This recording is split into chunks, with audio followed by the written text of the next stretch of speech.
Well, since I don't really have any new stories, in my daily adventures, I'll come up with a story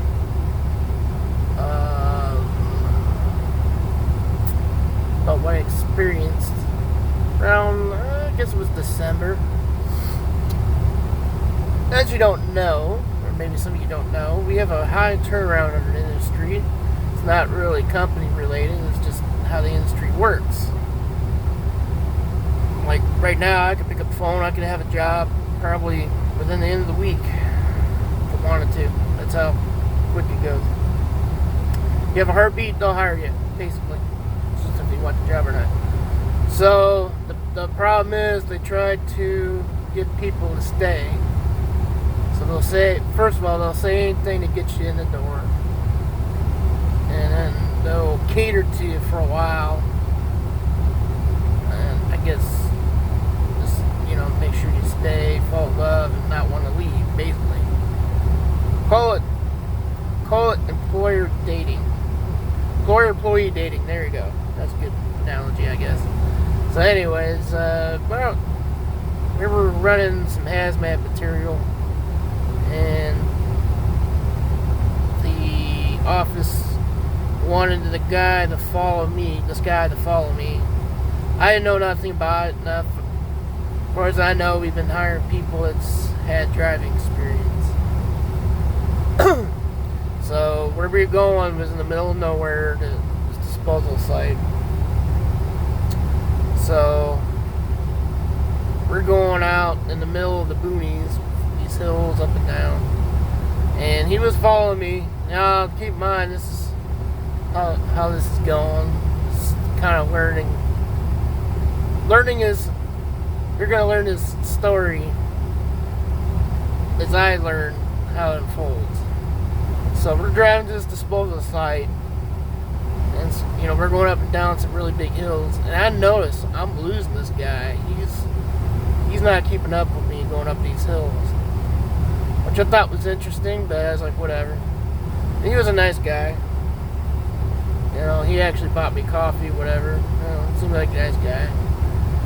And we get to the disposal site and do our business, and he followed me down to get another trailer from the site that's, giving us the material. So, I'm trying to remember. No, this was the first day I interacted with him. I think we parted ways. So then one day, and I can't remember how long it transpired, I get a message that a trailer is damaged, and see if I could do anything about it. And I'm like, all right, whatever. I'll take a peek at it. I don't know what happened. I get down there, the hydraulic hose is ripped off. A couple of the gland hands is broken off. I think the trailer suspension, we got air gauges. I think that got knocked off. The drop axle handle got knocked off. And so I was looking at it, and I realized that they're going to have to send someone down. I mean, it was leaking oil. I mean, there was nothing I could do. So I grabbed my trailer and did my business. A different load. Did my business. So another day comes by, and I ran into him again. By this time, he knows where he's going. I found out that he ripped the lines off somehow. The hydraulic hose, he didn't disconnect it. So I'm hooking up my trailer, and he's doing his business. Then he comes out there. Now we got trailers that are 20, 30 years old, and the dollies don't work very well. So he comes up to me. He goes, I can't get the handle to turn. So I think he was dropping his trailer. Yeah, he was dropping his trailer. He couldn't get his handle to turn. So I'm hooking up to my trailer, and I go, well, did you try the lower gear on it? There's a high and low gear on our Della handles. He goes, no. I'm like, well, try that. And he's like, how do I do that? And I just kind of looked at him and I'm like, okay. So I walk over and I show him how to do it. And at this point in time, I realized what I'm dealing with. Didn't know the extent, but I realized that he doesn't know anything. So this is how this works. This is a little backstory. So when we drop a trailer, we roll the landing gear down until you hear our trucks have airbags. So, oh god damn it! What is this guy doing in the back? Edit that out.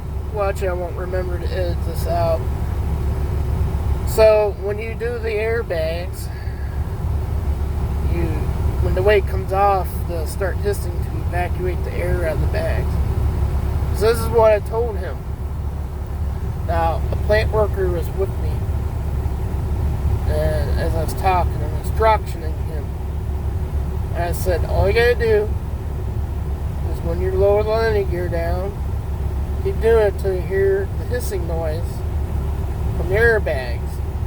Then you can stop. You can pull the pin and do your business. I told him this, and immediately he goes, oh, drop the airbags. And dropping the airbags means that you go in the truck and you flip the switch and dumps the airbags and lowers the truck. Which, if you do that, you just made the trailer too low when you drop it. Makes inconvenience. I mean, you can still hook to it, but it's not what you want to do. But I said no. So I repeated exactly the same thing I said. And then he repeated the same thing to me. Oh, you want me to drop the airbags? And I'm like, no. And finally I said it a third time, and he repeated it back to me. And at this point in time, I look over to the factory worker, and we had this moment of acknowledgement.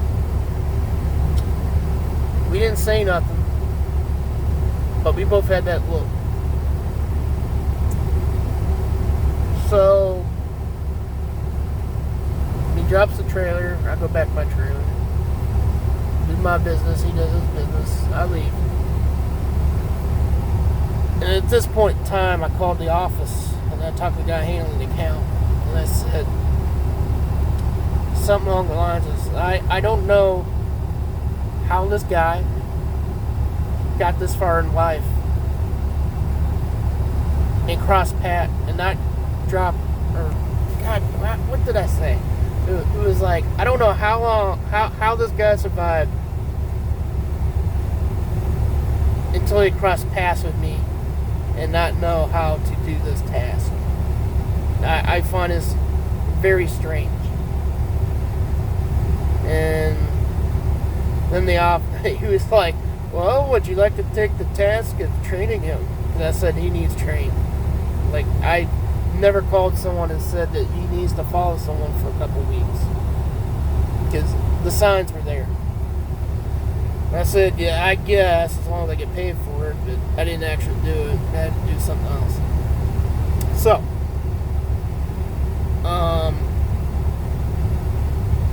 we eventually went to roll-offs there. And so roll-offs is new to me. And,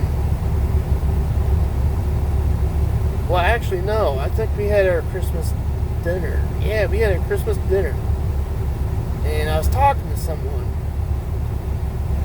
and he was talking about he had the same experience, but the name wasn't the same as the guy I was talking about, which I thought was weird. Well, it turns out they hired him out of driving school. He came out of driving school. That is the basic goddamn thing. Now, I know driving school is just to get you your license. They don't really train you, but it is the freaking basic skill to drop a tractor trailer and rehook to it. science. A monkey can do it if you train it. All you do is unhook their lines and lower the legs and pull a goddamn pin. That is it. So, we eventually go to roll off. Now, I've never done roll off, and unfortunately, the way the account was, we couldn't really have a very long education about it. So, I did alright because I did dumping. I've been dumping for a long time. It's basically kind of the same principles. He, on the other hand, not so much. And I don't know why they thought that it was a wise decision to have him do this roll off. I don't know what happened. I heard multiple stories. I heard he dropped the roll-off box. I heard he tried to force the cable, or force the box or something, and ripped the cable off, which flew in the air. I know he damaged a chassis, trailer chassis. But it was so bad that they called up here. Actually, I don't know if it was the disposal site or the shipper. But all I know is they called and they said, never ever send him down here for a roll off. At this point, we did pull trailers too. Not very much because we took it to Michigan. So he would still come by and pull trailers. And then I also heard he was rolling the tolls. We're not allowed to run tolls. And he's like, I don't work for a company that doesn't pay for tolls. I guess he did tolls anyways. And he took it out of his paycheck. That's the first I ever heard of. But I'm sure he learned quickly not to take tolls. But that adds up. Work for free. So then one morning, I roll in, grab my roll-off box. Everything was good. I mean, I was there early, and it was going to be a good day. And then I see the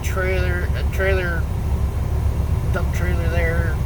I'm like, oh, that's not cool. So I'm behind him, and he starts walking to me. I didn't see who he was. He disappeared, and the first thing that was in my mind was the F word screaming in my head, because I knew it was not going to be good. So then something happened. He wanted me to call the office. He lost his phone. He's telling me this huge story. I'm like, no. So I called the office and left a voicemail. So he was scheduled to take this load to Michigan, and he just went home.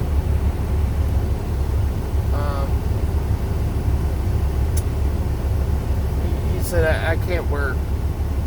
And I'm like, well, if there's going to be repercussions on that, you haven't been here that long. Oh, and yeah, he disappeared, and him and the other guy are gone, and they never did that again. So, nice story, right?